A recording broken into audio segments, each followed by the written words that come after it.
নমস্কার। সত্যমঙ্গল চ্যানেলের সকল দর্শক এবং শ্রোতা বন্ধুদের জানাই আন্তরিক শ্রদ্ধা ও ভালোবাসা। আজ আমরা এই ভিডিওর মাধ্যমে স্বামী লোকেশ্বরানন্দজি মহারাজের কথা থেকে আলোচনা করব। অপূর্ব একটি আলোচনা করছেন মহারাজ। মহারাজ বলছেন, মুক্তি সম্বন্ধে হিন্দুদের ধারণা হলো এ মনের এমন এক অবস্থা যেখানে পার্থিব ভালো মন্দ এবং বাহ্য ঘটনা প্রবাহ আপনাকে বিচলিত করতে পারে না। হিন্দুরা মনে করেন প্রকৃত মুক্তি আপনার মনে, বাইরের কোনো কিছুর ওপর তা নির্ভরশীল নয়। তার অর্থ কি এই যে আপনার চারপাশে যাই ঘটুক না কেন সে ব্যাপারে আপনি একেবারে উদাসীন থাকবেন? তা যদি থাকেন তাহলে কি আপনি স্বার্থপর অথবা নির্মম হলেন না? এ প্রশ্ন উঠতেই পারে। বাস্তবিক অনেকেই ভারতের দুর্দশার জন্য হিন্দু দর্শনকেই দায়ী করেন, কারণ এই দর্শনে জগৎকে মিথ্যা বলা হয়েছে। তাদের অভিযোগ, এই মতবাদ ভারতীয়দের নিজেদের তো বটেই, অন্যদের দুঃখ কষ্টকেও অবজ্ঞা করতে শিখিয়েছে, দায়িত্ব জ্ঞানহীন করে তুলেছে। যেখানে সামান্য উদ্যোগী হলেই এই দুর্ভাগ্যের হাত থেকে নিষ্কৃতি পাওয়া যায়, স্বাচ্ছন্দ্য ও সমৃদ্ধি করায়ত্ত হয়, সেখানে একটা ভ্রান্ত ধারণার বশবর্তী হয়ে নিশ্চেষ্ট হয়ে থাকে। তারা ভাবে এই জগৎটাই যখন মিথ্যা, তখন সুখ দুঃখ মিথ্যা। সমালোচকরা বলেন, এই যদি মোক্ষ হয় তাহলে একতাল মাটিও মুক্ত। এটি ভারতীয় দর্শনের অপব্যাখ্যা। ভারতীয় দর্শন বলে না যে এই জগতের অস্তিত্ব নেই, বলা হয় এই জগৎ অনিত্য, পরিবর্তনশীল। এর আরম্ভ আছে, তাই শেষও আছে।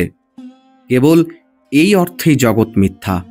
ভারতীয় দর্শনে তাকেই সত্য বলা হয়েছে যা নিত্য এবং অপরিবর্তনীয়।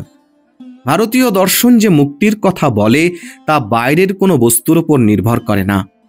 মুক্তি মানে যদি এই হয় আপনার পারিপার্শ্বিক অবস্থা সর্বদাই আপনার মনের মতো হবে, তাহলে তা কখনোই হবে না। তা হওয়া অসম্ভব, কারণ অভিজ্ঞতা বলে যে পরিবেশ পরিস্থিতি কখনোই একরকম থাকতে পারে না। স্বাস্থ্যের কথাই ধরুন, তা যে সর্বদা ভালোই থাকবে এ কথা জোর দিয়ে বলা যায় না। অর্থ, ক্ষমতা, পদমর্যাদা সব কিছুর সম্বন্ধেই এ কথা খাটে। আমরা যতই চেষ্টাই করি না কেন, অবস্থা বদলাবেই। পরিবর্তিত পরিস্থিতি যদি অনুকূল হয় তো আমরা উল্লাসিত হই, আর যদি প্রতিকূল হয়, যা প্রায় হয়ে থাকে, তাহলে আমরা ভেঙে পড়ি। এ কেমন মুক্তি? ভারতীয় দর্শন বলে এ মুক্তিই নয়, এ হলো দাসত্ব। কারণ আপনি সম্পূর্ণভাবে পরিস্থিতির দাস। বাহ্য পরিস্থিতি খানিকটা নিয়ন্ত্রণে আনতে পারেন আপনি, সে কথা সত্যি, কিন্তু যতটা চান ততটা কখনোই পারবেন না। কারণ জগৎ পরিবর্তনশীল, তার ধর্মই পাল্টানো।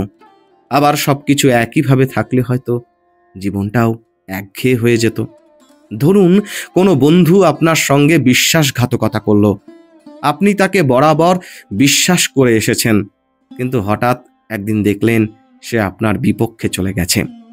এখন এই অনিবার্য দুর্ঘটনা আপনি কেমন করে আটকাবেন? আবার স্বজন বিয়োগের কথাই ধরুন, শান্তভাবে ওই শোক সহ্য করা ছাড়া আর উপায় কি? জীবনে এসব আসবেই, আর তাদের মেনে নিয়েই চলতে হবে। ভারতীয় দর্শন যে মুক্তির কথা বলে তা আসে অনন্যপরতা বা অনপেক্ষতা থেকে। অর্থাৎ নিজেকে বশে আনতে পারলেই আপনি মুক্ত। এই দর্শন বলে ইচ্ছা শক্তি এবং নিরন্তর অভ্যাসের দ্বারা মানুষ এমন একটা অবস্থা লাভ করতে পারে যখন সৌভাগ্য বা দুর্ভাগ্য কোনো কিছুতেই সে বিচলিত হবে না।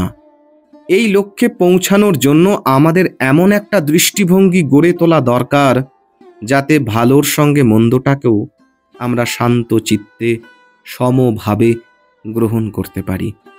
গীতায় বলা হচ্ছে, কর্মে তোমার অধিকার, ফলে নয়। এর অর্থ আমাদের অনাসক্ত হয়ে কর্ম করতে হবে, অর্থাৎ নিজের জন্য নয়, পরার্থে কর্ম করতে হবে। যিনি মুক্ত তিনি অহংবোধ থেকে মুক্ত। তার আপন পর বোধ নেই, সকলের সঙ্গে একাত্মতা অনুভব করেন। তিনি সকলের সুখ দুঃখে ভাগীদার।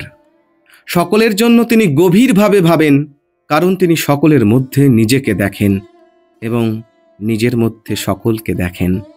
নিজের আমিত্বকে সম্পূর্ণভাবে মুছে ফেলার দরুন তিনি আর মানবজাতির অংশমাত্র নন, তিনি সমষ্টি হয়ে গেছেন, ঢেউ নন, গোটা সমুদ্রটাই তিনি।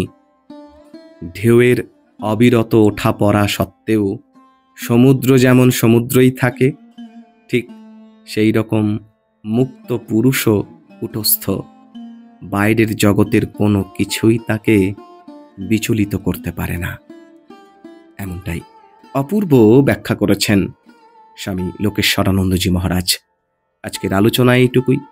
আশা করছি আজকের এই আলোচনা আপনাদের খুব ভালো লেগেছে। আর সত্যি যদি ভালো লেগে থাকে তাহলে প্রতিদিনের মতো ভিডিওটিতে একটি লাইক, শেয়ার, কমেন্ট ও চ্যানেলে যারা নতুন এসেছেন তারা চ্যানেলটিকে সাবস্ক্রাইব করে সত্যমঙ্গল চ্যানেলের পাশে থাকবেন। ধন্যবাদ।